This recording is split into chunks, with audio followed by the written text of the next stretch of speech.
ओम गणेशाय नमः। गणपति उवाच। एस्ट्रोलॉजी से मैं प्रोफेसर डॉक्टर ए के चौबे आप सभी मित्रों का अपने यूट्यूब चैनल पर अभिनंदन करता हूँ, नमस्कार करता हूँ, स्वागत करता हूँ, आभार प्रकट करता हूँ। जो मेरे चैनल को पहली बार देख रहे हैं कृपया सब्सक्राइब करें, बेल आइकन को प्रेस कर दें और ज़्यादा से ज़्यादा कमेंट में कुछ लिखना चाहे लिखें, नहीं तो माँ गणेशाय नमः लिखेंगे ना, भगवान गणेश का आशीर्वाद जरूर मिलेगा। अब देखिए मित्रों, आज मैं एक बहुत ही इम्पोर्टेंट चर्चा कर रहा हूँ। देखिए सोशल मीडिया में अगर आप देखें, यूट्यूब पर, फेसबुक पर बहुत से देखिए ऐसे वक्तव्य पड़े हुए हैं और ज्योतिषियों के, एस्ट्रोलॉजर्स के 5 जुलाई को न मालूम क्या कयामत आने वाली है। तो क्या 5 जुलाई 2025 कयामत आने वाली है? मैं देखकर हैरान हूँ, क्योंकि जैसे कि जापान के एक आर्टिस्ट, देखिए रियो तात्सुकी कुछ नाम ऐसा है आर्टिस्ट, उनको आजकल न्यू बेंगा बाबा कहते हैं। एक बेंगा बाबा की भविष्यवाणी पहले चली आ रही है पूरे वर्ल्ड की, पर ये न्यू बेंगा बाबा कहे जाते हैं। इन्होंने जापान के लिए भविष्यवाणी की है और जापान के लोग काफ़ी परेशान से लग रहे हैं। इन्होंने कहा कि बहुत जोर का भूकंप आएगा 5 जुलाई को, सुनामी आ सकती है बहुत जोर की, भूकंप, सुनामी, वायु का और जल का प्रकोप। तो देखिए, और फिलीपींस एंड जापान के बीच में एक फॉल्ट तो है, फॉल्ट लाइन, भूकंप आ सकता है। देखिए अब तक जापान में ऑलरेडी 500 प्लस भूकंप आ चुके हैं। वह तो रोज ही दिन में रोज 2-3 भूकंप आते हैं, वो लेकिन हल्के हल्के रहते हैं। और इनकी भविष्यवाणी है कि 5 जुलाई को बहुत बड़ा जोर का भूकंप आएगा, सुनामी आएगी, सैकड़ों मीटर ऊंची लहरें उठेंगी पानी की, जल की, समुद्र में, और जापान को एक बहुत बड़ा विनाश देखना पड़ेगा। ज्योतिषी आकलन देखें भाई, ऐसा क्या हो रहा है 5 जुलाई को, कौन सा ग्रह ऐसा परिवर्तन कर रहा है जिसकी वजह से ये सब कहा गया है या होने वाला है। तो भाई as a astrologer, as a वैदिक ज्योतिष के हिसाब से मैं देखता हूँ, तो मेरे हिसाब से तो भाई 5 जुलाई को ऐसा कुछ नहीं होने वाला जो विश्व में एक कयामत की रात ला दे या विश्व के किसी हिस्से में बहुत ही ज़्यादा हानि हो जाए, जैसे जापान के लिए कहा गया है। मैं नहीं समझता हूँ कि वेदांत यानी जो ज्योतिष, भारतीय ज्योतिष कही है, वेस्टर्न ज्योतिष क्या कहता है मैं नहीं समझता, लेकिन वैदिक ज्योतिष जो कहता है उसके हिसाब से 5 जुलाई को ऐसा कोई ग्रह गोचर नहीं, ऐसा कोई परिवर्तन नहीं, ऐसी कोई ग्रह दशा नहीं जो कि इतना भयंकर रूप से तूफान ला दे या जापान को बहुत ज़्यादा हानि देखनी पड़े। जापान के लोग कहते हैं इन नए जो बेंगा बाबा हैं, इनकी भविष्यवाणियाँ सही होती हैं और जापान के लिए सैकड़ों कहते हैं आएंगे भूकंप, तो सैकड़ों तो ऑलरेडी आ चुके हैं, मोर देन 500 प्लस। जापान तो रोज ही 10 भूकंप आते हैं, बाहर सुबह से रात तक हिलती रहती जमीन। पर मैं नहीं समझता हूँ देखिए 5 जुलाई को कुछ हो रहा है। मैं बताऊँ आपको, जुलाई में डेट्स कुछ बताऊँ। देखिए राशियाँ, जल से कनेक्टेड राशि, वायु से कनेक्टेड राशि, और ग्रह जल से वायु से कनेक्टेड। वो ऐसे ग्रह, ये तो हो सकता है अतिवृष्टि हो जाए और समुद्र में बहुत ऊंची ऊंची लहरें उठें और पानी यानी सुनामी जो है से जापान शहर में या आसपास के शहरों में ज़्यादा पानी बढ़ जाए। मैं तो जापान ही नहीं कहूँ, मतलब पूरे विश्व में कहीं भी कह सकता हूँ। क्यों ऐसा देखिए कब हो सकता है, एक तो देखिए मैं समझता हूँ फुल मून के टाइम पे हो सकता है। जब फुल मून का मतलब है 10 जुलाई 2025 को पूर्णमासी कहिए फुल मून, तब हो सकता है कि पानी में ज़्यादा उछाल आ सके और समुद्र में ज़्यादा ऊंची लहरें उठें और कुछ हिस्से में ग्लेशियर्स पिघल के समुद्र का लेवल भी ऊंचा हो जाए और हवा भी तेज चले, तो उसकी वजह से हवा पानी का असर, यानी वही राशियां जो कि वायु से प्रभावित हैं, जो राशियां जल से प्रभावित हैं, उन राशियों के लिए, उन राशियों के जातकों के लिए और उन राशियों के कंट्रियों के लिए कुछ हो सकता है कि हाँ, अतिवृष्टि, जल का ज़्यादा ऊंचा होना, लहरें ऊंची उठना, ये जरूरी नहीं है जापान के लिए है, ये तो मैं समझता हूँ हिंदुस्तान के भी मतलब ईस्टर्न कोस्ट पे भी हो सकता है और अमेरिका के भी कैलिफोर्निया पे हो सकता है।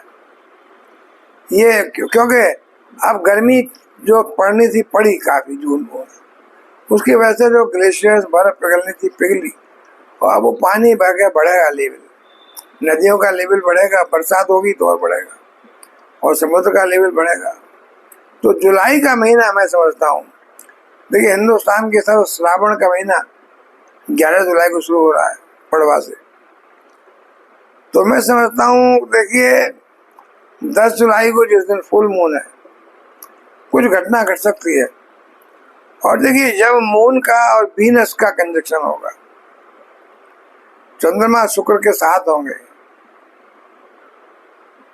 वृषभ राशि में, वृषभ राशि के कंट्री जैसे उसमें हिंदुस्तान भी आता है, ऐसे के लिए देखिए जुलाई 20 और 21 को, जुलाई 20-21 को चंद्रमा आ जाएंगे वृषभ राशि में। उस समय वीनस का, शुक्र का और जल का और वायु का प्रकोप आ सकता है, वो हिंदुस्तान में भी आ सकता है, भारतवर्ष में और आसपास के दूसरे कंट्री में भी आ सकता है। तो जुलाई 20-21 को थोड़ा लगता है मुझे। और देखिए उसके बाद ही मैं समझता हूँ फुल मून तो 10 तारीख को है ही है और अमावस्या जब न्यू मून मतलब अमावस्या के बाद चंद्र दर्शन होंगे, तब भी जुलाई 24 को भी कोई घटना घट सकती है।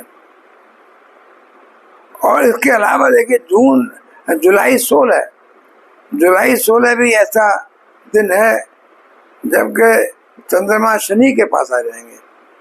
जुलाई मैंने बताया ना इन्हें राशि के हिसाब से है। जुलाई 16 को मून मीट्स सैटर्न देखिए मीन राशि में, तो जुलाई 16 को चंद्रमा मीन राशि में होंगे, आगे बढ़ेंगे मेष में आएंगे, फिर वृषभ में आएंगे। तो 16 को होंगे मीन राशि में और 20-21 को होंगे शुक्र के पास वृषभ राशि में। तो ये चंद्रमा की युति, चंद्रमा की शनि की युति बेस दोष बनाती है। तो चंद्रमा की शनि की युति भी हो सकता है कुछ ऐसा घटना घटित कर दे जुलाई में।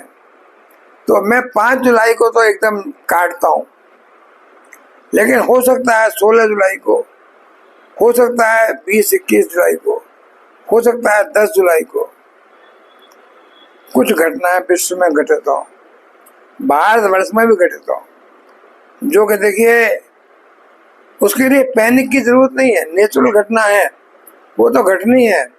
क्योंकि 9 जुलाई देखिए 9 जुलाई को बृहस्पति भी अब जो अस्त चल रहे हैं वो उदित अवस्था में आ जाएंगे।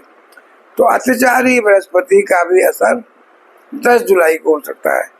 तो 10 जुलाई को जो फुल मून है पूर्णमासी को हो सकता है सुनामी वगैरह, अतिचारी बृहस्पति का प्रभाव, फुल मून का प्रभाव, और उसके अलावा फिर 16 जुलाई को और जब शनि के पास मून होंगे तब, और 20-21 को जब शुक्र के पास होंगे। Effect of Venus and moon, effect of conjunction of Saturn and moon, ये जुलाई के महीने में याद रखिए, नोट कर लीजिए। 10 जुलाई, 16 जुलाई, 20 जुलाई, 21 जुलाई और मे बी 24 जुलाई को भी और मैं कह सकता हूँ। तो ये 5 जुलाई को तो मैं वही स्ट्रिक्टली, मुझे नहीं लग रहा कोई एस्ट्रोलॉजी की कोई ऐसी घटना हो सकती है। और अगर भाई ईश्वर मालिक है, वैसे तो कुछ किसी दिन कुछ भी हो सकता है, पर ये कहना आसान नहीं है, या ये कहना उचित नहीं है कि हम एकदम कहते हैं कि 5 जुलाई को जापान में उथल पुथल मचेगी और जापान का बहुत कुछ हिस्सा पानी में डूब जाएगा। तो अभी इस भविष्यवाणी से सोशल मीडिया में इतना आतंक मन में फैला हुआ है लोगों के, खास तौर से जापान देश में लोग परेशान हैं कि क्या किया जाए। तो मैंने देखा और मैंने उस पर फिर ध्यान दिया कि भाई ये बाबा वेंगा, जो न्यू बाबा वेंगा हैं, कोई जापान के आर्टिस्ट, वो कह रहे हैं डिजास्टर, जापान के डिजास्टर होगा, जापान के बहुत सारे सिटीज पानी में डूब जाएंगे, यानी बॉइलिंग सी, समुद्र का एक तरह से उफान, इतना ऊंचा उफान उठेगा, इतना ऊंची सुनामी आएगी। तो हम कह सकते हैं बॉइलिंग सी, यानी पानी उबल उबल के हवा के जोर से, पानी वैसे बॉइल नहीं करेगा लेकिन हवा का प्रभाव इतना होगा।